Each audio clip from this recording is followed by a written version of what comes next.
Firstly, Dr. Mojisola Adebayo, who is to be admitted as an Honorary Fellow of Bruford College.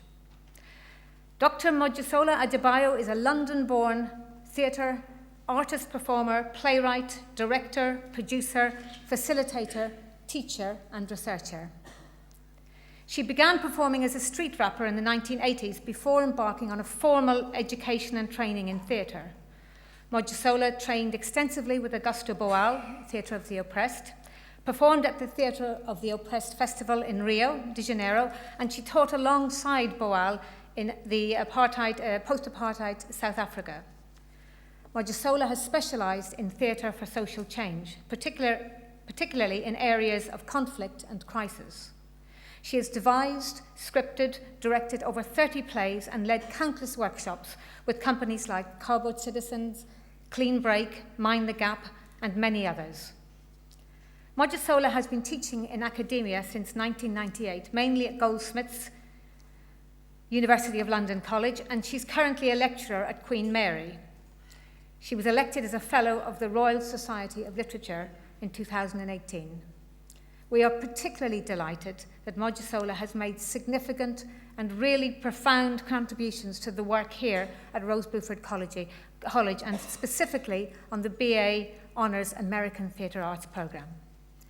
Chair of Governors, I am pleased to present Dr. Mojisola Adebayo to be admitted as an Honorary Fellow of Bruford College.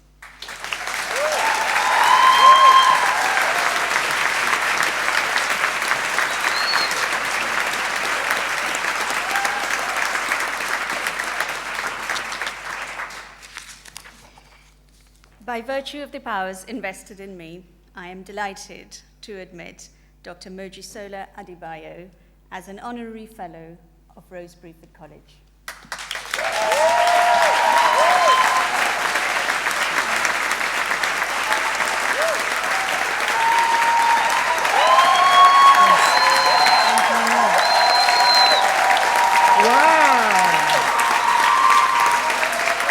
So this isn't how they do it at Goldsmiths. Goldsmiths, wow, Rose Bruford, you're rocking it today. Oh yes. No, it really is a huge honour for me. My mother is here, and she will tell you that I didn't go to any of my graduations. But when Rose Bruford asked me to come here and receive this fellowship, I said, I have to be here. I have to be here. It's really a great honour because I have learnt so much from the students here who have enriched my work, and also fellow colleagues here like Steve Dykes, who's sitting behind me, who will tell me to shut up in a minute. And also, it's a huge honour for me that Professor Nesta Jones is being made Professor Emeritus today, who was such a huge influence on me, and I wouldn't have my degree without her. So it's a great honour to be here. Thank you. You might have noticed that I'm in bare feet. Not just because I'm a performer and we like bare feet here at Bruford, most of us, although not stage managers, you rock it too. But because I was really torn because it meant so much to me to come here to receive this honour today. And it is also an international global day of climate strike, as you know. And people, thank you, people all over the world, millions of people all over the world, inspired by young people, and that's very significant, are marching on the streets of London, on the streets of all of the cities of the planet today, right now, in response to climate catastrophe. So I am treading lightly today.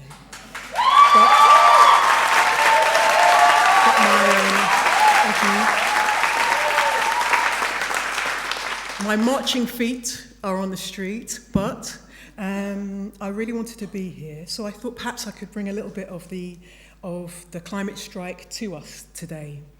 So I'm going to read a very, very short passage from one of my plays, Moj of the Antarctic, which is inspired by the true story of an African-American woman who cross-dressed as a white man to escape slavery, called Ellen Craft, and she got away with it, she did it. She's an inspiration to all performers and theatre makers, but that wasn't for the stage, that was real life.